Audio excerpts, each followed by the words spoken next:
Hello and welcome to my Semester 2 Advanced Engines presentation video. In this video, I will be going over each of the game modes I've created for this semester's work, this being Team Deathmatch, Capture, and a Horde mode. Starting off, we're going to look at the Team Deathmatch mode. Upon clicking the button, it can be seen that we have multiple options, as well as a small guide on how to play. These buttons control the amount of players that we can have in this game mode, the number of bots that we can have, as well as the total number of points. So in this case it's kills. We can have up to 16 players and as little as 2. Notice how if there is one player, there must also be at least one bot. If the bot's number is full or at maximum capacity and another player is added, this will minus 1 off the bot. Once starting this game mode, there is a small pre-game phase that counts down from 5 to allow all the players to get ready and into the game. Timer reaches 0, the players are then set free and can input and can then start fighting in the map that I've made.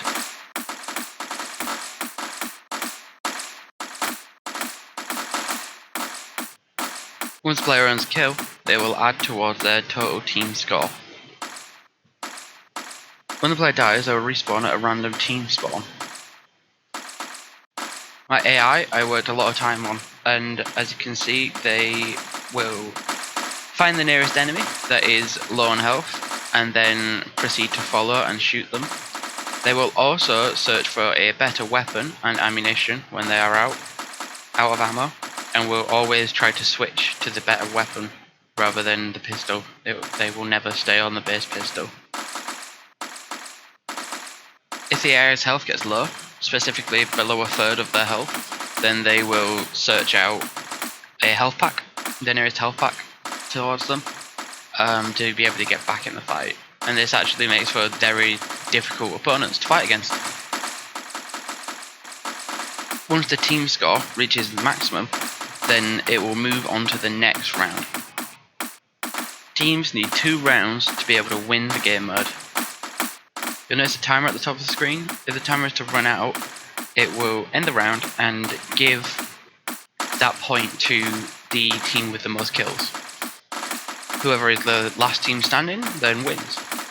If both teams have the same amount of kills, then it will go to a sudden death mode, in which point all of the rules are invalid and the players must fight each other with no respawns at this point. At the end of the round, controllers unpossess their characters, all characters are destroyed, and there is a post-game section where it declares the round winners. And then after this point, the next round will start from the pre-game phase that started earlier. At the end of the team deathmatch, you can see that there is a post-game declaring the winners, as well as the total amount of kills for both teams and the total amount of rounds won. Moving on to the capture game mode. This game mode is similar to the team deathmatch in that there are a number of players and a number of bots. However, in this one, the points are the number of captures that are required. So, starting this game mode, we get the same pre-game phase that was in the team deathmatch mode. And this is frequent across all the game modes. Start of the game, there will be a slight delay, and then a point will spawn. These points will spawn randomly across the map at set locations, but it will be a random one each time. There are 5 in total. So once a point spawns, it'll be a random one that will be set to the currently active point. No other points on the map will be visible to the players. The players in AI will then move towards this point to try capture it, and upon capturing it, this will tell the manager that there is now a new point that needs to be spawned.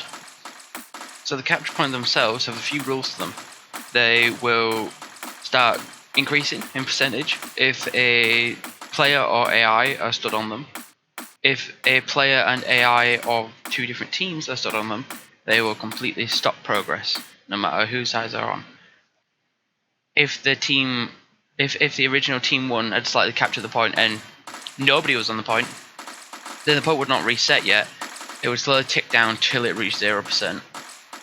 If team 1 has partly captured this point and is now no longer on the point, and Team 2 enters the point, then their percentage will start to tick down fast.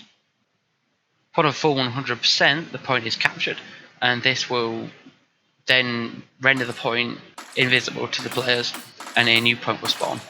Capture point is captured, it will never be the same capture point again, which causes players to have to move across the map more. The same capture point can be activated again, but it will never activate twice in a row.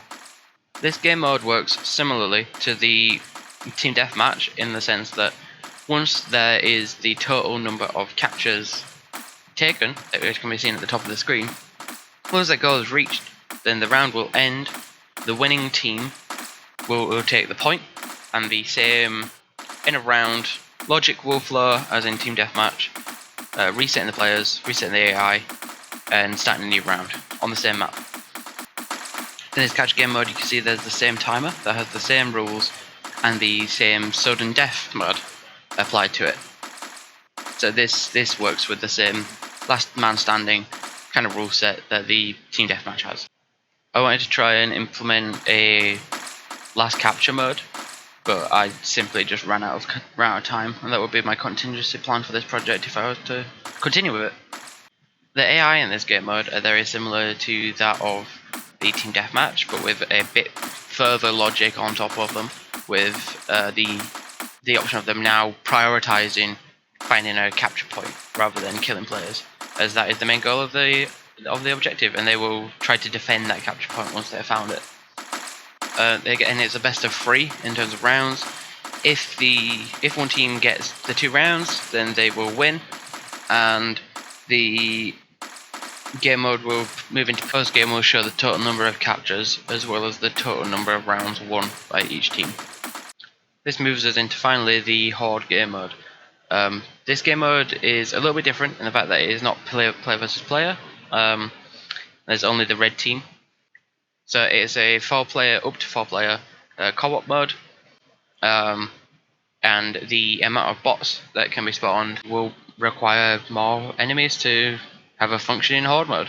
The total number of points are the objectives that have to be captured. These are essentially the capture points, but the objectives require the player to move around the map more rather than just survive. I wanted there to be an objective for this game mode. Upon hitting play, we get the same pre-game phase mentioned earlier, and then starting the game, the players will find a point spawning and will have to avoid the mutant AI horde that will try to hunt them down. This AI is probably the simplest of the lot, as I wanted them to not be as smart as acting on the same level as a player, and there's going to be so many of them. They need to be a bit slower and a bit dumber to fit with the whole point of a horde mode. These characters will follow the players and just try to attack them, and otherwise will wander around pretty aimlessly. If I had these characters trying to seek out, if I had these AI trying to seek out the players, this would quickly overwhelm them and no longer feel like a horde mode. It just feel like an unfair team deathmatch. Whereas the capture and the team deathmatch allow players to just simply respawn once they die, in this game mode I wanted death to be more of an issue, as the whole point is to survive. And if you just respawn, then that's not as fun. So I have, if the players die in this game mode, they are permanently dead until a point is captured, and upon capturing, then the players will then respawn. And that's all dead players. All dead players will respawn, meaning that they have to work together to be able to survive. I worked with the Horde game mode through taking the team system and applying the Horde mutants to be on no team. So this worked well with the capture game mode, as with the capture rule manager, the capture points, to not have, if there is any no team members on the capture points when the players reach them, and the percentage will not increase. Players must earn the total number of objectives set at the start of the game to be able to win the game mode. There are no rounds in this. I would have loved to implement phases.